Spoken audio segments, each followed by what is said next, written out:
Ini sebelah rumah saya kan sumur itu, sumur kita, sumur saya. Saya mendengar itu seperti ada orang mandi, gebyur, gebyur gitu. Begitu tak tengok, memang saya lihat itu orang mandi, kayak gitu. Tak tengok saya lihat itu orang mandi. Ini begitu saya mau masuk ke pintu, orangnya, suaranya, airnya juga sudah ada, tidak ada, senyap, kayak gitu loh. Nah, karena saya penasaran, tak tengoklah sumurnya itu.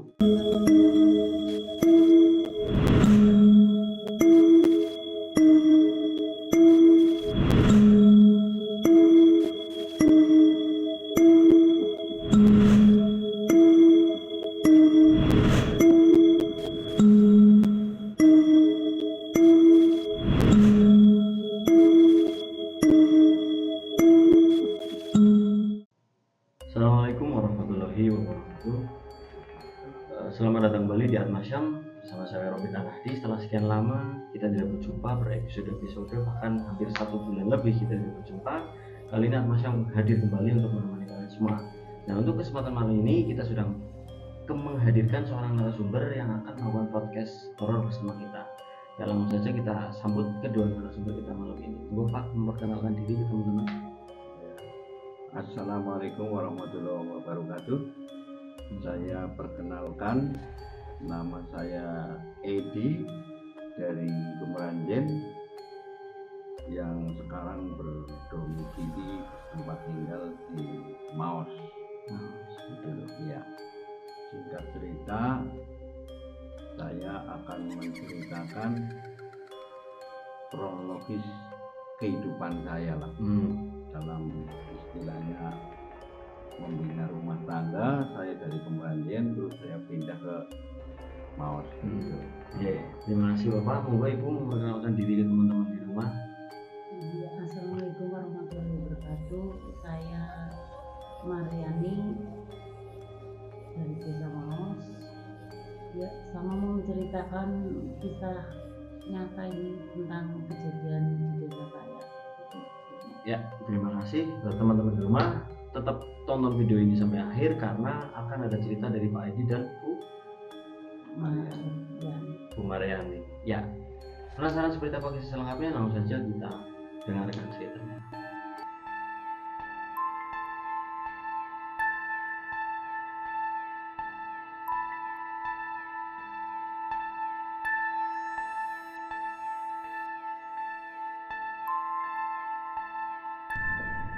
Ini saya mau menceritakan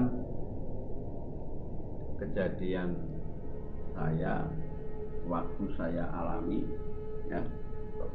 Sekarang saya berdomisili di Maos dan rumah saya termasuk rumah tua. Rumah tua dalam arti rumah yang sudah lama nggak dihuni oleh orang, gitu ya. Sebelum saya itu ada 3 orang yang menghuni di situ, 4 orang sama saudara yang punya rumah, tapi semuanya itu nggak ada yang betah. Nggak ada yang betah dalam arti mungkin karena banyak teror di malam hari, teror kejadian penampakan aneh kayak gitu.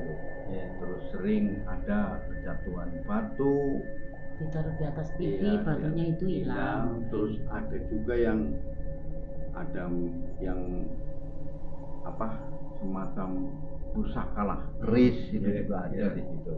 Akhirnya mereka tersebut pada pindah dari rumah situ, dan ada juga yang sampai meninggal di situ anaknya. Anaknya itu yang juragan manuk itu kan meninggal juga di situ anaknya. Setelah itu saya beserta istri saya mendatangi rumah tersebut untuk saya huni di situ. Begitu saya masuk ke rumah tersebut, istilahnya saya ya bulan wun lah cara bahasa Jawa. Bulan wun permisi, saya masuk di situ.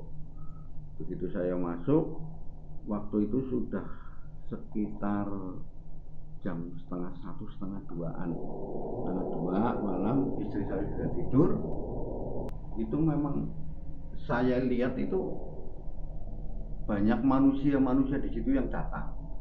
Maksudnya masuk dari pintu, dari luar masuk, terus saya lihat itu terang, nggak ada gelap, terang itu. Ada yang laki-laki, ada yang tua, ada juga yang perempuan, ada juga yang nggak bisa jalan kayak gitu. Itu yang menurut yang sudah saya lihat, saya alami. Di situ itu ada yang masuk ke kamarnya masing-masing, seperti punya rumah sendiri kayak gitu. Nah setelah saya sadar, saya istilahnya istighfar, bagaimana kok bisa kayak gitu kejadiannya. Akhirnya itu rumah itu gelap, Mas. Jadi nggak ada penerang lampu gitu. Nah, sampai tersebut saya nggak bisa tidur, dan memang saya nggak tidur sampai pagi hari.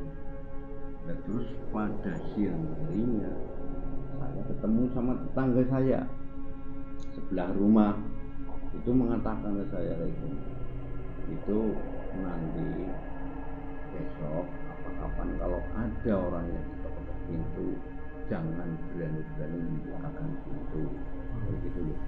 Nah waktu itu kan saya belum paham betul karena saya baru pindah baru menghuni rumah itu. Jadi saya kan belum tahu situasinya rumah bagaimana, kayak apa kan kayak gitu. Rumahnya menghadap ke utara, dan sementara di samping rumah, di kanan rumah itu ada sumur. Tepat memang pas malam Jumat itu ada yang ketok-ketok itu. Oh berarti ini benar, tetangga itu ngomongnya benar nih. Tapi memang saya langgar. Begitu saya langgar, karena yang mengatakan jangan sampai dibuka itu tetangga, tapi tetap saya buka karena saya penasaran. Karena orang ngetok pintu, tok, ya saya kira tetap manusia kan kayak gitu. Begitu tak bukakan, memang ada bayangan yang masuk. Jadi manusia, tapi kayak melayu banter banget, kayak gitu. Jadi kelihatan seperti bayangan masuk ke kamar kayak gitu. Masuk lagi. Loh itu pun begitu berhenti masuk, saya tutup, terus saya keluar, terus saya puterin rumahnya kayak gitu loh. Kiri kaki ini biar jadi kok dihubungin main kayak gitu. Jadi tak puterin. Terus berjalan seperti itu, banyak sekali kejadian-kejadian aneh dan tidak masuk akal kan kayak gitu. Ada juga penghuni rumah itu waktu sebelum saya ada yang sampai stres, sampai sekarang pun belum sembuh gitu orangnya yang menghuni rumah itu kayak gitu. Saya tanyakan, nah kenapa kamu kok bisa kayak gitu Mas? Iya karena saya ketiban batu cincin waktu saya tidur kayak gini, saya lihat TV, batu kerikil yang ditaruh di atas TV. juga kejatuhan itu juga kayak gitu loh. Oh tak sambung-sambungkan sama cerita tetangga. Oh berarti benar ini ya kayak gitu. Dan terus tetangga tuh ketemu saya lagi, ngobrol lagi. Dulu sebelum jenengan di sini Mas, kalau orang sini mau ngelewati rumah ini pakai motor pasti ngelakson dulu kayak gitu loh. Berarti kan karena istilahnya ngelakson dulu kan tidit, berarti kan kita permisi kan menurut orang Jawa tersebut. Akhirnya tak kait-kaitkan, tak kait-kaitkan, akhirnya memang ketemu juga betul-betul horor, betul-betul orang yang tidak punya nyali itu kalau menghuni di situ tetap tidak betah.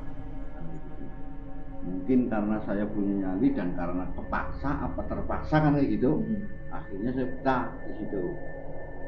Tapi teror terus terjadi seperti itu Mas.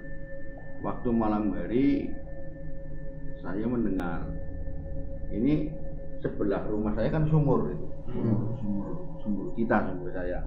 Saya mendengar itu seperti ada orang mandi, gebyur, gitu. Begitu tak tengok, memang saya lihat itu orang mandi, kayak gitu. Tak tengok saya lihat itu orang mandi. Ini begitu saya mau masuk ke pintu, orangnya suaranya, airnya juga sudah ada, tidak ada, senyap kayak gitu loh. Nah, karena saya penasaran, tak tengoklah sumurnya itu. Sumurnya itu kering, nggak ada apa, nggak ada air sedikit pun, setetes pun air itu nggak ada. Nah itu kan anehnya di situ mas. Nah, terus ada tetangga waktu saya lagi sama, mungkin sama Pak RT juga, pas lagi sama Pak RT itu ya inisial H, waktu itu lagi pada istirahat di situ ngobrol sama saya di rumah saya, dia juga mendengar ada orang mandi.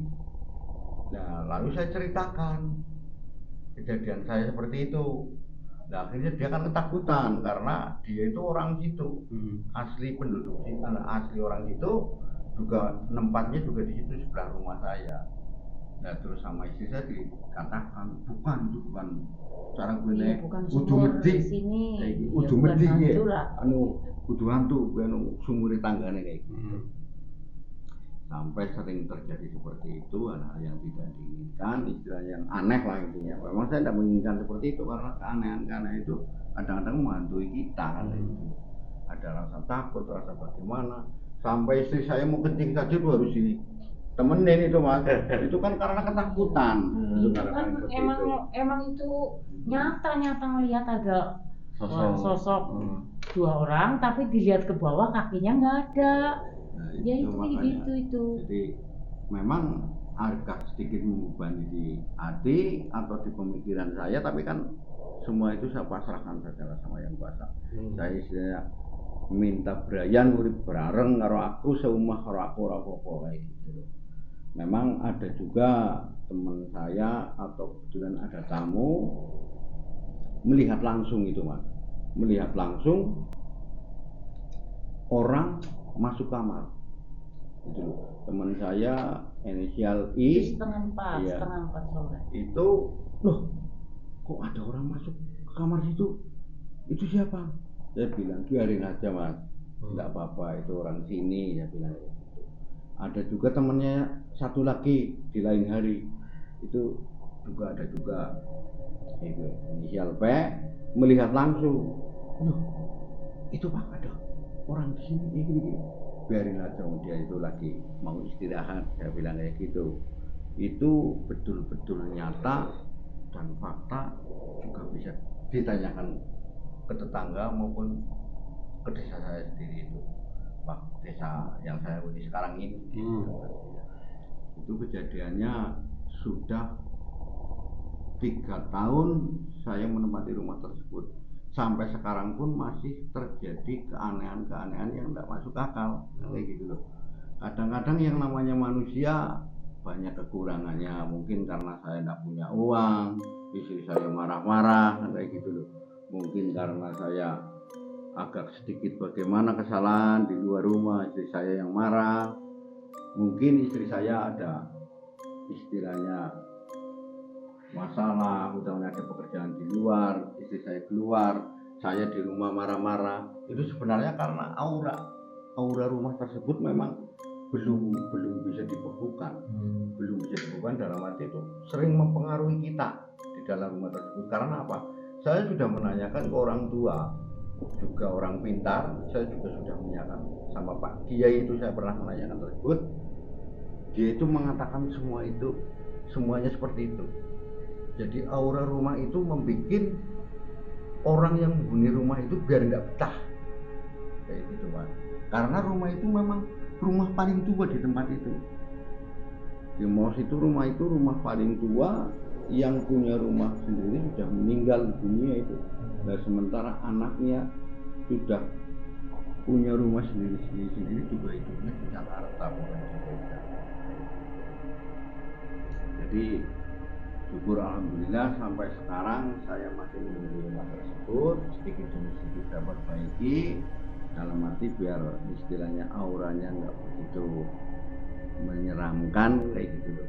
Masalahnya dulu waktu sebelum saya menghuni rumah tersebut, itu kalau orang lewat itu ngelakson kalau pakai motor, didin, ya seperti kita, mungkin saya sendiri loh ya, lewat kuburan yang angker banget ya langsung di kan kayak gitu ya pada baik masyarakat situ kalau mau lewat rumah saya itu langsung duluan waktu saya belum di situ. Sekarang alhamdulillah yang dekat dengan rumah saya pun sudah mengatakan langsung ke saya, wah syukurlah jangan betah nang ngene jadi umay anget orang kayak biyen padang itu ya begitu ya mungkin hanya seperti itu sampai di sini ceritanya karena itu betul-betul yang sedang saya alami dari tahun 2020 sampai sekarang ini. Saya pun masih menghuni di rumah tersebut dan masih sering keteror kalau malam hari. Kejadian-kejadian hal itu sangat banyak sekali. Ya, terima kasih ceritanya. Ada beberapa pertanyaan yang kebetulan saya pikirkan dari ceritanya bapaknya. Berarti ini bapak dulu menghuni rumahnya itu berdua sama ibu nih? Iya. Sebelum bapak ini masuk ke rumah itu ada permintaan dari seseorang untuk menempati atau memang keinginan bapak ibu sendiri buat menempati? Iya saya. Oh ibu nih? Iya. Saya itu hati saya itu merasa cocok. Emang tempatnya itu mengerikan loh, mengerikan. Pohonnya besar-besar, rindang. Pertama masuk berantakan banget, astagfirullah itu rumah kok bagus, tak lihat kok ternyata kayak hati saya itu mengucapkan cocok kayak gitulah, tapi ternyata setelah ditempati kayak gitu, emang ada penampakan yang kayak gitu, maksudnya yang mengerikan loh, boleh dikatakan aneh-aneh lah banyak rumah yang layak huni lah dalam arti yang lebih bagus dari itu.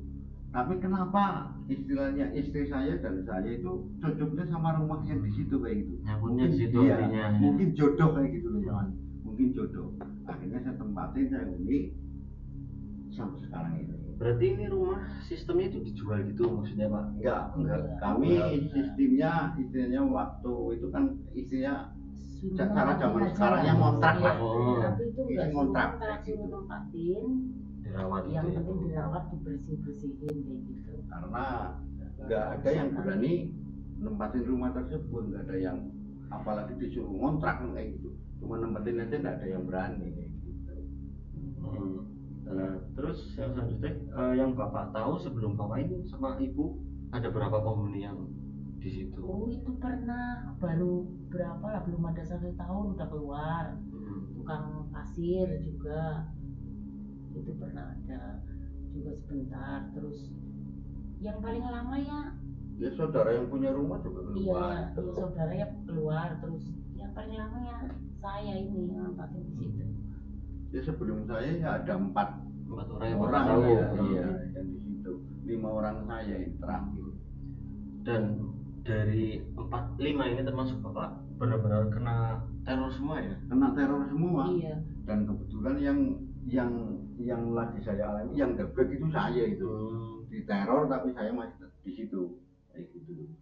Tapi ya memang sempat saya istilahnya minta tolong juga sama orang yang namanya istilahnya suka bro, dalam arti kok aku orang kayak gini pun Pak Kiai, wah iya memang kamu tuh harus kayak gini kayak gitu. Masalahnya apa itu? Tapi memang rumah itu di tiap-tiap lemari itu ada apa ya, semacam dari Pak Kiai itu tiap-tiap lemari ya, itu ada jimat lah kayak gitu lah. Tolak galak apa itu. Nah tiap-tiap lemari itu ada, tiap pojokan lemari kamar itu pas saya geser lemari itu ada. Berarti dari sebelum bapak ibu nempatin ini udah ada itunya? Udah, tapi tetap tak geser, tak pindah ke gudang. Jadi sekarang yang mengerikan itu, yang penampakan itu kebanyakan di gudang sekarang setelah dihuni. Karena waktu hidupnya orang yang punya rumah itu masuknya orang kategori orang pintar, orang tua, orang pintar. Ya di Maos itu kan Islam kejawen kayak gitu. Itu mungkin seperti itu. Jadi sampai sekarang pun masih istilahnya auranya masih tetap hidup. Tapi bisa dibilang kayak dulunya kesepungan di situ. Iya kayak gitu. Orang pintar lah kayak gitu. bisa diberi gambaran lebih jelas nggak ini rumahnya gimana? Ada 3 kamar atau ada berapa kamar? Oh, kamarnya banyak. Oh, kamarnya banyak. Berarti Iya. rumahnya besar ini ya? Besar. Ya. Rumah Rumahnya cukup besar. Kamar banyak. Kamar 1, 2. Banyak lah, tempat sholat 4. Terus kamar 1, 2, 3, 4, 5. Satu lantai ini rumahnya. Iya, Satu satu lantai, ya. itu. Karena kelihatannya itu gelap, terus ada ya semacam teror, jendela dibuka, di ini itu dibuka, diketok kayak gitu loh. Akhirnya lampu depan saya ganti yang besar, wadang banget kayak gitu. Iya, sekarang kayak orang jatuh. Lampu sumur itu juga ganti wadang banget kayak gitu, sampai tetangga itu geger, wah arep lamaran apa ya, apa barang gawean kayak gitu. Jadi alhamdulillah sih sampai sekarang masih nyaman-nyaman saja, dan saya hubungan istilahnya rukun tetangganya sama tetangganya sudah seperti saudara semuanya. Alhamdulillah. Terus pernah ada, kan ini katanya pernah mendatangkan kiai juga orang pintar. Berarti itu melakukan kayak pembersihan juga berarti di dalam rumah ya?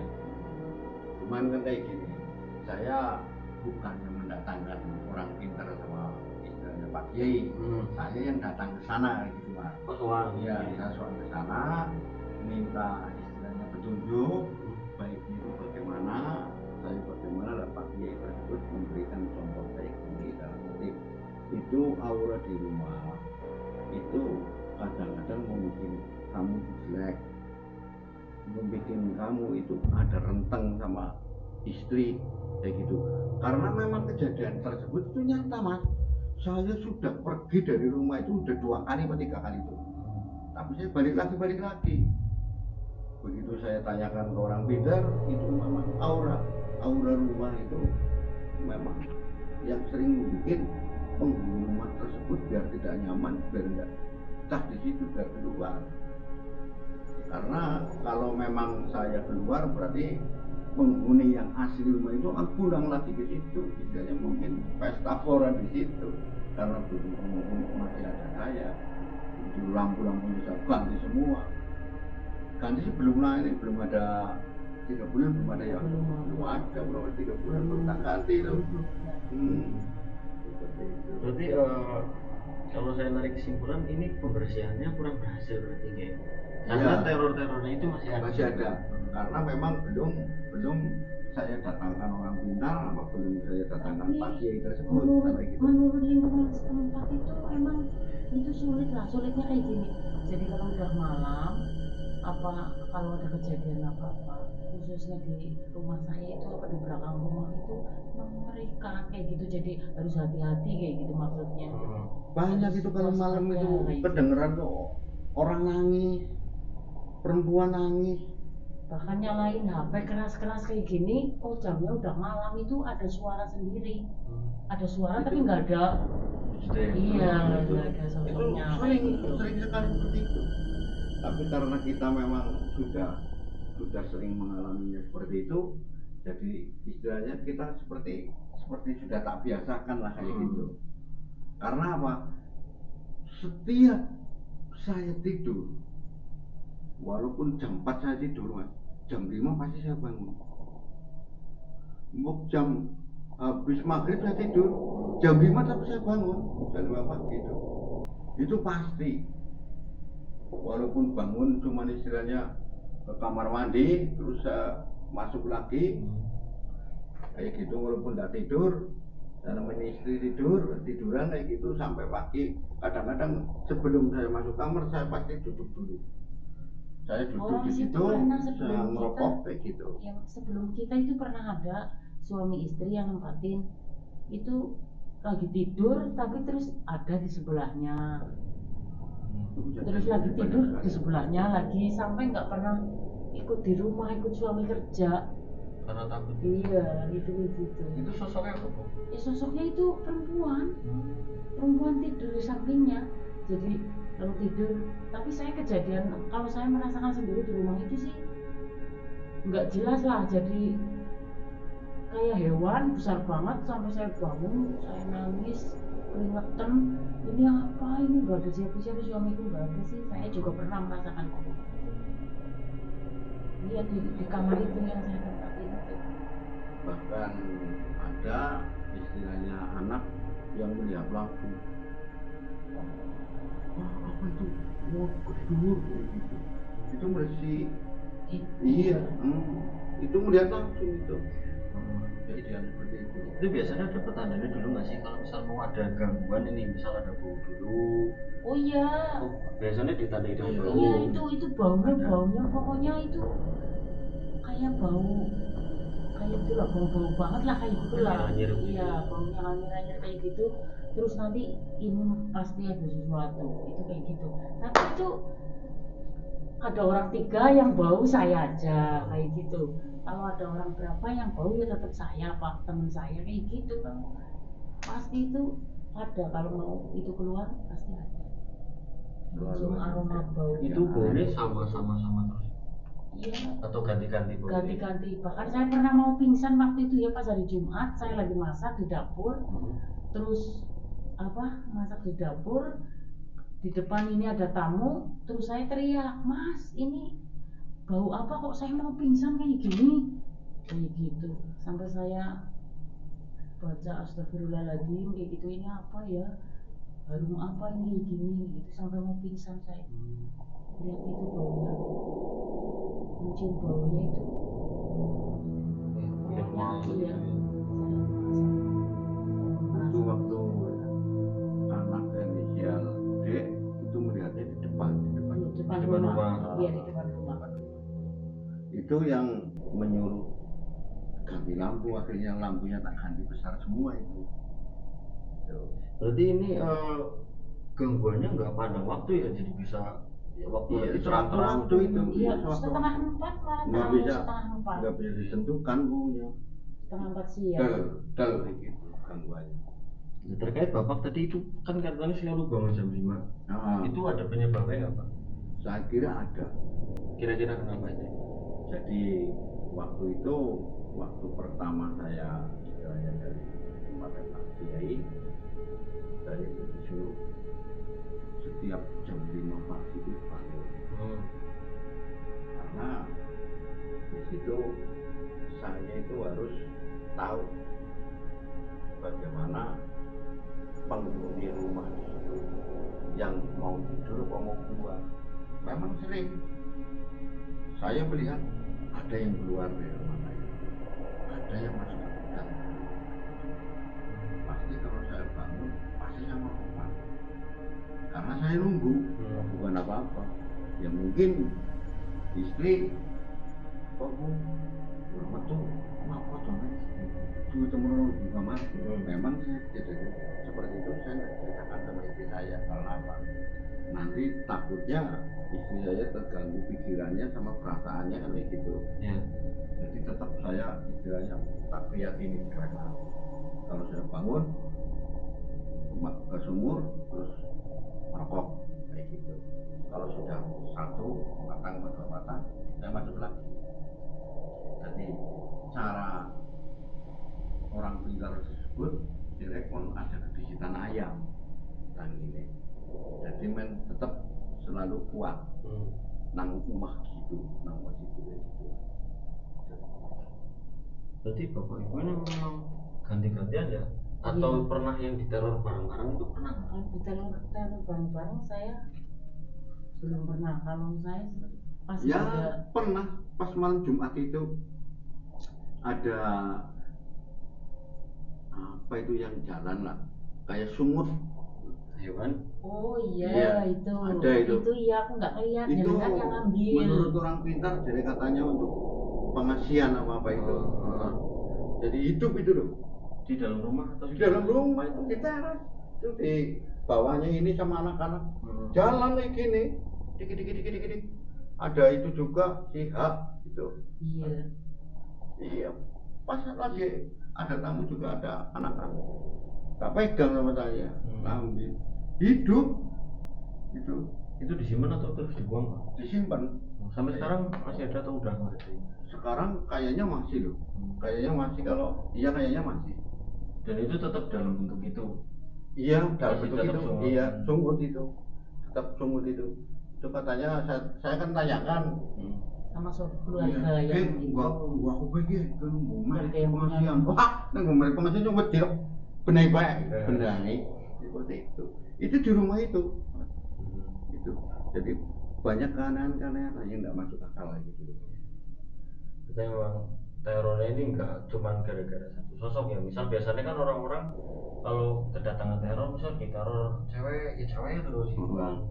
Atau diteror genderuwo apa genderuwo terus. Tapi ini di Iya, rumahnya ini ada yang ngesot, ada yang ngesot, terus tak tanyakan kok di sini ada orang kayak sosok nggak bisa jalan kayak gini ya, maksudnya sih ada apa ya? Saya nanya sama tetangganya ngomong emang di situ dulu ada yang meninggal tapi nggak bisa jalan, itu kayak gitu. Terus di depan rumah kami itu ada juga tuh, kuburan anak kecil itu. Iya Itu ada. Jadi menurut orang situ, menurut tetangga loh ya, dari ini jalannya makhluk halus di situ. Jadi mau kemana yang berso itu di situ kumpul semua. Ada orang yang minta, yang namanya manusia ya, minta jadi lewat nomor, mintanya di situ di sebelah pojok rumah saya itu, di bawah pohon bambu. Iya, yang lebih anehnya Ada yang lagi minta ada orang jimat. sakit juga sembuh diambilin daun dari yang tumbuh di sumur sama belakang rumahku itu. Sebelah Yang itu, di depan sebelah rumahku. rumah itu Itu anehnya sakit. di situ. Sakit harus operasi itu mas. Sampai Iya. sekarang nggak operasi, alhamdulillah orangnya masih hidup. Waktu di rumah sakit ditemuin sama seseorang yang mengatakan harus ngambil Itu rumahnya aneh tapi nyata. ambil itu. rumput sama itu yang di sumur, begitu direbus Mengerikan, diminum tapi nyata. kan sembuh. Tapi orang tersebut sudah mengatakan kayak gitu, begitu dilihat lagi orang itu sudah tidak ada di rumah sakit tuh siang hari itu.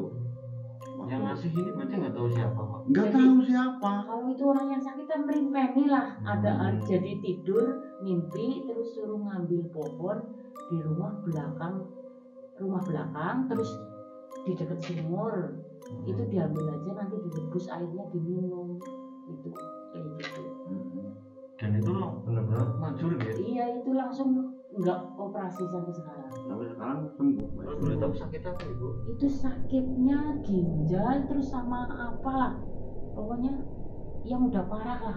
Berarti kan Kayak gitu. kalau secara medis emang harus penanganan lebih lanjut. Iya. Kalau secara medis itu operasi Operasi itu mahal, ceritanya, tapi itu enggak. ada batasnya mas.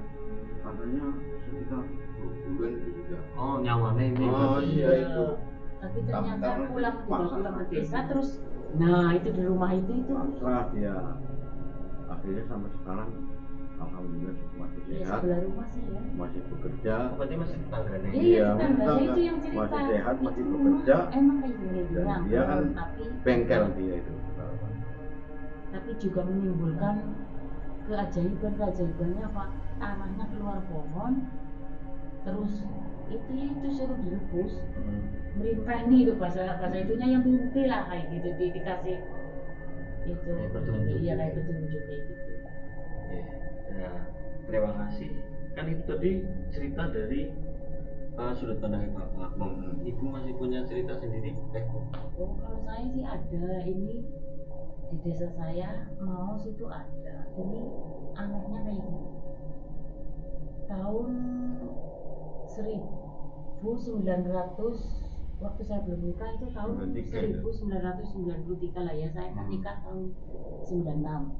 Itu kejadian anehnya kayak gini. Itu satu lurung lah ya, satu lurung ada sumur 2. Nah, di tahun sebelum saya nikah itu 93 itu ada orang habis sholat subuh itu meninggal. Enggak, maksudnya habis sholat subuh itu dicari sama keluarganya, izinnya itu mau sholat subuh.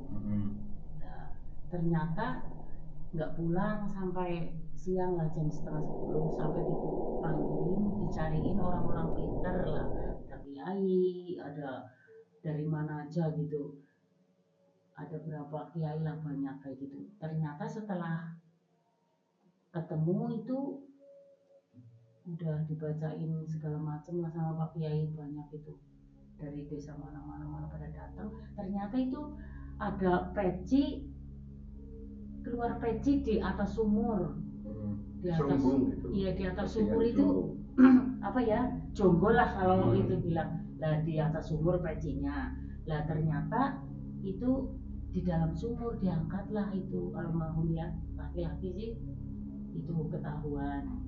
Lah terus berapa tahun kemudian setelah saya menikah itu, tahun berapa lah, ada kejadian lagi tuh ya, satu lorong dua sumur ini yang di dekat, agak dekat makom lah. Itu di tengah sawah tapi jalur mau ke makom. Itu saya pribadi sendiri yang mengalami itu. Mau maghrib saya lewat naik motor itu, memakai, ada sosok memakai jubah, orangnya gede tinggi. Tapi saya tanya, "Maaf Pak, kok jenengan nggak ikut jamaah ya? Itu udah pada mau mulai." Itu nggak jawab. Terus saya tengok ke mukanya, saya balik ke bawah itu nggak ada kakinya gitu. Terus saya naik motornya itu banter loh. Itu kayak gitulah. Jeda berapa jeda berapa jam lah, berapa jam kemudian itu Mbak Daisa lah ya, Mbak Daisa itu rame-rame kayak gini, tetangga, "Anu Mbak, jenengan dengar nggak ini dicari di sini enggak, katanya di tempat Bu Bidan ini." "Enggak lah, udah tak cek." Ternyata itu dicariin orang pintar lagi ya, tinggal di sumur sebelahnya, cuma jeda berapa puluh meter lah kayak gitu. Itu ketemu sendalnya katanya. Terus ketemu di situ lukuh, itu mau kena sama sendal jepit di situ, di sumur situ, sumur yang arah ke makom itu. Itu kayak gitu. Sampai sekarang sumurnya pun masih. Itu yang anehnya, yang saya anehnya ini kayak gini loh, maksudnya kok ada ya desa itu meninggalnya, satu karena sholat, keduanya itu kok bisa ya itu ada kejadian kayak gitu. Itu ya mungkin semua itu udah takdir yang kuasa mungkin. Tapi yang namanya itu cerita nyata, maksudnya meninggalnya itu tahu-tahu di sumur, ketahuan itu mukenanya sama sendal jepitnya itu kayak gitu.